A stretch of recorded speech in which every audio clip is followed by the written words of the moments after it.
यहीं पर रख दो। आसमां लाए हो, ले आओ, जमीन पर रख दो।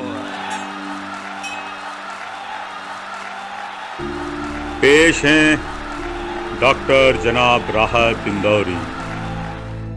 खाब, दवा, जहर, जाम, क्या क्या है, मैं आ गया हूं, बता इंतजाम क्या क्या है।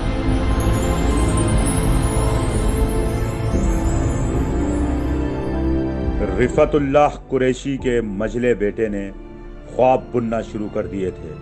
हालात ठीक नहीं थे, गुर्बत थी, तंग रास्ते थे, पर ख्वाब थे। पसीना था, मेहनत थी, लगन थी। उर्दू के कई अखबार रिसाले घर आया करते थे। बस यहीं से राहत कुरैशी का राहत इंदौरी करवट लेने लगा। मुझे बहुत सी जो चीज़ें बचपन की याद रही हैं, उनमें वो मकानात भी मुझे आज भी याद हैं कि जब मैं ज़मीन पर सोता था तो आसमान मेरी छप्पर से कहीं कहीं पेवन उसके नज़र आते थे। तो मैंने ये इस तरीके की ज़िंदगी गुजारी थी अपने बचपन में।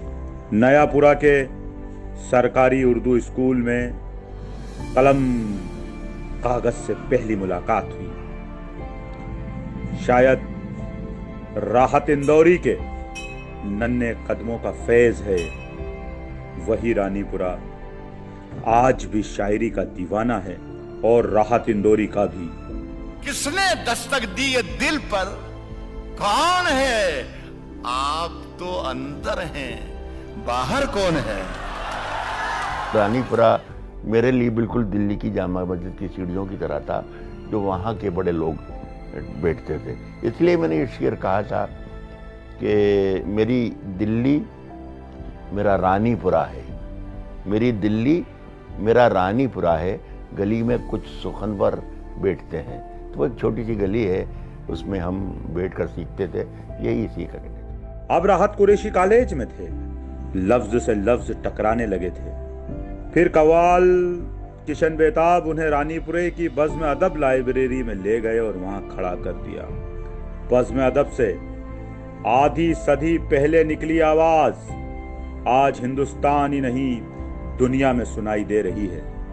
सिर्फ मुशायरे का वकार नहीं है, उसकी पहचान बन गई है। कश्ती तेरा नसीब चमकदार कर दिया, कश्ती तेरा नसीब चमकदार कर दिया, इस पार के थपेड़ों ने उस पार कर दिया। दिलचस्पी चूंकि मेरी लिखने पढ़ने में शुरू से बचपन से रही थी, तो मेरी दिलचस्पी का सामान था।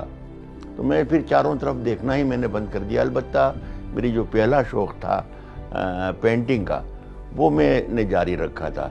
पेंटिंग कमर्शियल करता था, मेरा बिजनेस बन चुका था उस ज़माने में। असल में शायरी और पेंटिंग मैं समझता हूँ ये दोनों जुड़वा बहनें हैं। किसी की एक लाइन है कि हर आदमी में होते हैं 10-20 आदमी, तो मेरे अंदर भी वो दोनों एक साथ पल रहे थे और एक साथ परवरिश पा रहे थे।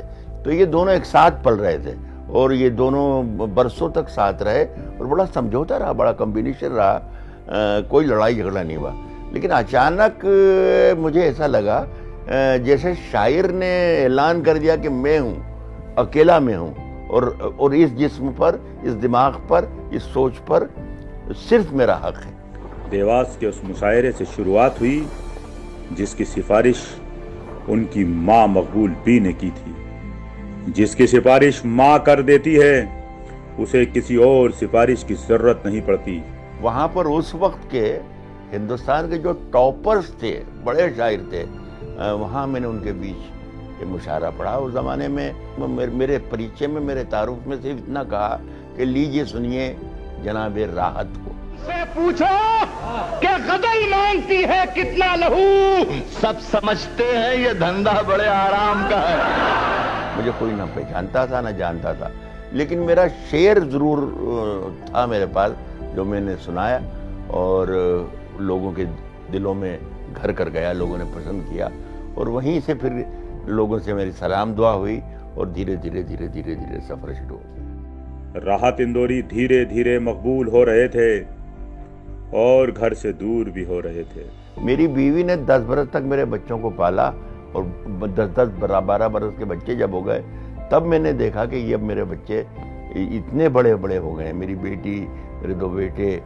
वरना मैं 20-20, 25-25 दिन के दौरे पर निकल जाता था, इन्हें मालूम नहीं होता था। सीमा राहत के लिए मुश्किलें थी, जिनको शादी के शुरुआती दिनों में ही सुनना पड़ा था, शायर की बीवी हो, गुजारा हो जाता है। पर आगे अभी और बहुत कुछ सुनना था। वो सुनती रहीं, सुनती रहीं, सुनती रहीं, और राहत इंदौरी पढ़ते रहे, पढ़ते रहे, पढ़ते रहे। हमारे सर की फटी टोपियों पे तंज न कर, हमारे ताज अजायब घरों में रखे। क्या कहने। हिंदुस्तान ही नहीं, दुनिया भर में उनके शेर गूंज रहे थे, छाती ठोक कर कह रहे थे, बोल रहे थे। किसी की उन्हें परवाह नहीं थी, ना ही कहने से चूक रहे थे। जो नहीं होगा वो अखबार में आ जाएगा, और चोर उचक्कों की करो कद्र के मालूम नहीं। चोर उचक्कों की करो कद्र के मालूम नहीं, कौन कब कौन सी सरकार में आ जाएगा। वक्त के बड़े बड़े सूरमाओं के सामने उन्होंने अपनी बात कही, और ऐसी कही कई बार हंगामा हो गया। लाल किले पर पढ़ने से उन्हें रोक दिया गया। नेता उनकी मजलिसों से, उनके मुशायरों से उठकर भागने लगे, पर वो बोलते रहे और अभी भी बोल रहे हैं। सभी का खून है शामिल, हिंदू, मुस्लिम, सिख, ईसाई, सभी का खून है शामिल। यहाँ की मिट्टी में किसी के बाप का हिंदुस्तान थोड़ी है।